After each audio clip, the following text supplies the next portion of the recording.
നല്ല ജീവിതം നയിക്കുന്നു പറഞ്ഞാൽ അതിൽ ശിർക്കില്ല. അതാണ്. അസ്സലാമു അലൈക്കും വറഹ്മത്തുള്ളാഹി. അപ്പോൾ ഞാൻ പറഞ്ഞത് വളരെ കൃത്യമാണ്. എന്താണ്, ഇപ്പോൾ ഒരാൾ ഏലസ് കെട്ടുന്നു. ആ ഏലസ് കെട്ടുമ്പോൾ അതിനകത്ത് വിശുദ്ധ ഖുർആൻ്റെ ആയത്തുകൾ മാത്രം എഴുതുന്നു.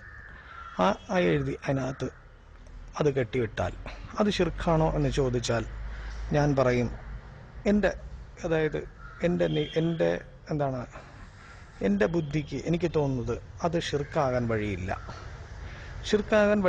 കാരണം അതിൽ ഖുർആൻ്റെ ആയത്തുകൾ മാത്രമേ ഉള്ളൂ. പക്ഷേ സുന്നികൾ എന്ന് പറയുന്ന അത് ബിദഅത്താണ്. കാരണം റസൂലുള്ളാഹി പഠിപ്പിച്ചിട്ടില്ല.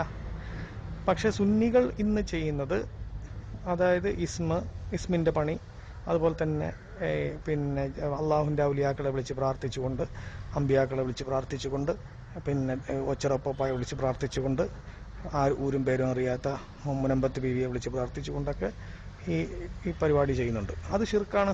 ഇപ്പം നാരിദ് സലാത്തിൻ്റെ വിഷയം തന്നെ സക്കറിയ സലാഹി പറഞ്ഞില്ലേ, അതുപോലെ തന്നെ വിശ്വാസത്തിനനുസരിച്ച് സുന്നികൾ പറയാണ്, ഇന്നും റസൂലുള്ളാഹി എൻ്റെ ജീവിതത്തിൽ ഇടപെടുന്നു എന്ന് വിശ്വസിച്ച് ആ നാരിദ് സലാത്ത് ചൊല്ലിയാൽ അത് ശിർക്കാണ്.